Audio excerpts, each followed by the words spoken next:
بنے ساری خدائی سے محمد مصطفیٰ پہلے، سبحان اللہ، بنے ساری خدائی سے محمد مصطفیٰ پہلے، فرشتہ تھا نہ آدم تھا نہ تھا ظاہر خدا پہلے۔ اس طرح حضرت نے فرمایا کہ عالم ارواح میں اللہ رب العزت نے نبیوں سے وعدہ لیا کہ تمہارے بعد ثم جاءکم رسول، تمہارے بعد پھر آخری نبی آئیں گے، تم نے اس کی تصدیق کر لی۔ جس طرح نبی صلی اللہ علیہ وسلم آخری نبی ہیں، اسی طرح آپ صلی اللہ علیہ وسلم سب سے اول بھی ہیں، یعنی سب سے اول وجود کے اعتبار سے ہیں اور سب سے آخر ظہور کے اعتبار سے۔ ایک صحابی نے عرض کیا رسول اللہ بتا وجبت لکن نبوہ،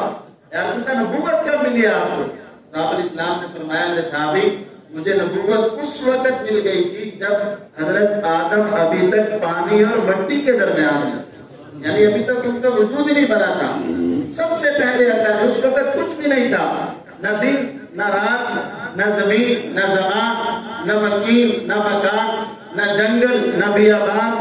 نہ عقل نہ حواس نہ بھوک نہ پیاس نہ ستلج نہ بیاس نہ جنت نہ جہنم نہ سورج نہ گرمی نہ چاند نہ چاندنی نہ ستارے نہ چمک نہ سبزہ نہ دہک نہ پھول نہ مہک نہ ڈالی نہ ڈھلک نہ ہیرے نہ لچک نہ آنکھ نہ پلک نہ دل نہ دھڑک نہ درد نہ پسینے نہ دولت نہ خزینے نہ آدم نہ آدمیت نہ نور نہ نورانیت نہ بشر نہ بشریت نہ اقرار نہ انکار نہ انفاق نہ اظہار نہ الٹا نہ اشجار نہ گنتی نہ شمار نہ لاکھ نہ ہزار نہ صدیق نہ جرار نہ غنی نہ کرار نہ موسیٰ نہ عیسیٰ نہ ایوب نہ یعقوب نہ یوسف نہ یونس نہ ہود نہ لوط نہ جبرائیل و میکائیل تھے نہ اسرائیل و اسرافیل تھے نہ موت تھی نہ حیات تھی،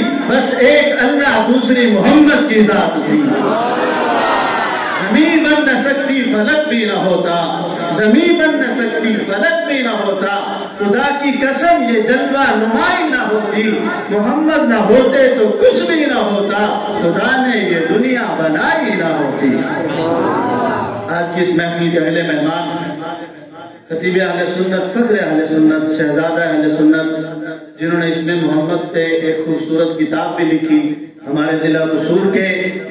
خطیب محترم جناب حضرت مولانا منیر احمد معاویہ صاحب، ان سے ملتمس ہوں اپنے خیالات کے اظہار فرمائیں گے۔ محترم جناب حضرت مولانا